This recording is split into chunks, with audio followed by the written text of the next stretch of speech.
You think you want more money or to be rich, but what you really want is something far more important. Most of us start our financial independence journey believing the numbers are what matter most. If we can just reach our FI number, our lives would change forever. I've come to realize that what I really wanted was something more important than money. And shifting to focus on this instead of money changed everything for me. In this video, I'll explain why wealth alone doesn't deliver what you expect, how to shift your focus away from money, and what this mindset shift can unlock in your financial journey. Because once you really understand this truth, you'll never look at financial independence the same way again.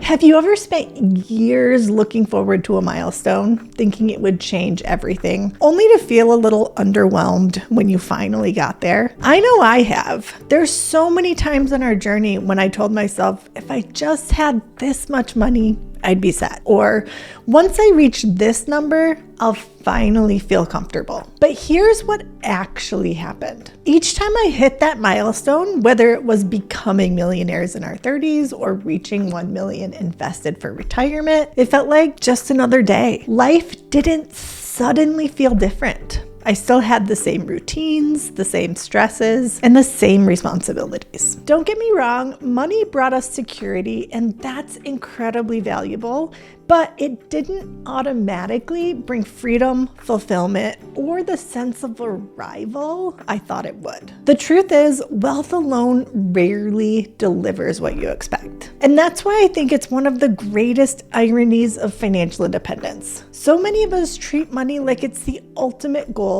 when really it's just a tool. I've spent the past few years trying to understand why this is the case, why we put the numbers on such a pedestal. And I've come to see 3 big reasons we obsess over money. The first reason is because of our scarcity mindset. From an early age, most of us are taught, directly or indirectly, that money is what keeps us safe. If you've ever worried about bills, seen your parents stressed about finances, or just absorbed messages like, you can never have too much, it makes sense that money feels like the ultimate security blanket. But as I mentioned earlier, even after you reach a level of stability, that feeling doesn't always go away. The goalpost just keeps moving. You think, if I can just save another 100,000, then I'll finally be able to relax. And then you hit that, and suddenly you feel like maybe you need another $100,000 to feel secure. I know I've felt this way. And it turns out I'm not alone. According to a study by Boston College, researchers interviewed some of the wealthiest individuals in the country, people whose wealth often exceeded $25 million. And yet, on average, they reported needing about 25% more money to finally feel financially secure. Even at the top of the wealth ladder, the same pattern showed up. The goalpost kept moving. More money didn't eliminate scarcity mindset. It often reinforced it, which tells us something important. If people with tens of millions of dollars still don't feel secure, then maybe the problem isn't how much money we have. Maybe it's the belief that enough is always just a little bit farther away. Another reason we obsess over money is that it provides a clear scoreboard. Think about it. Money is easy to measure. You can track your net worth, savings rate, and investments. As those numbers increase, you get that satisfying feeling of progress. And I want to be clear that we've experienced this as well. There's something deeply gratifying about opening a spreadsheet and watching that chart climb higher and higher, though maybe a bit more for him than me. If you've subscribed to the channel for a while, you'll know he's a bit more of a numbers guy than me. But I too have had my fair share of obsessing over the numbers. And honestly, it's much easier to focus on these numbers than to confront more challenging questions like, am I enjoying my life right now? Do I have enough time for the people and activities that matter most? Since these aspects of life are harder to quantify, we naturally default to what's concrete and measurable.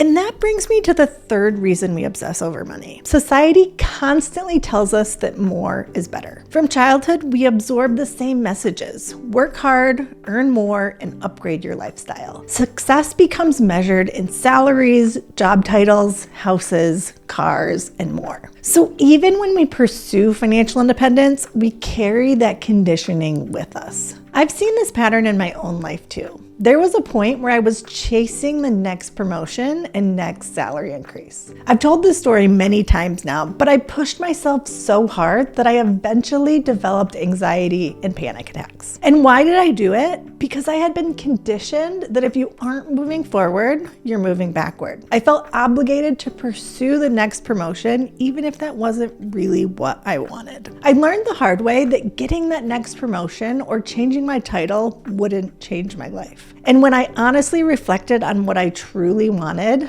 it wasn't an elevated title or more money. It was something far more valuable: time. The freedom and flexibility to use my time as I chose. So here's my question for you. Do you actually want more money? Or are you focused on it for one of these three reasons? Let me know in the comments below if one of these resonates with you. If this message resonates with you, you might be wondering, okay, but what do I actually do with this? Because once you realize that more money alone isn't going to deliver the life you're hoping for, the next question becomes an uncomfortable one. If money isn't the goal, then what is? And this is where a lot of people get stuck. They've spent years optimizing spreadsheets, chasing milestones, and pushing toward a number, but they've never actually stopped to clearly articulate what they want their life to look like along the way. What do you want your days to feel like? How do you want to spend your time? What do you want more of, and what do you want less of?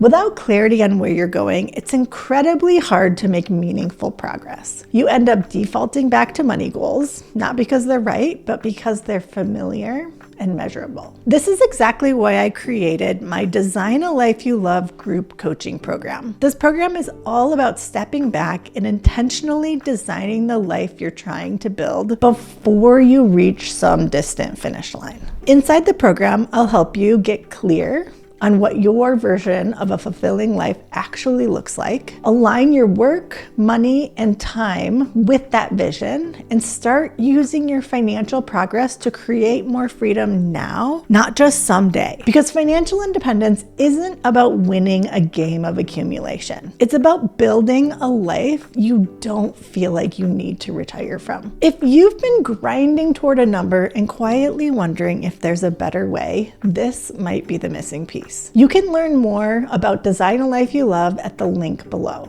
The groups that are starting at the time that this video is released are already sold out, but you can join the waitlist if you'd like to participate in a future program. Money is a powerful tool, but only when it's pointed in the right direction. And the most important work isn't growing your net worth. It's deciding what kind of life you actually want to grow into. And if you're the type of person who prefers to get started on your own, I understand that too. I created this video to walk you through a 3-step lifestyle design process. Watch this video to get started today. And as always, thanks for watching and enjoy the journey.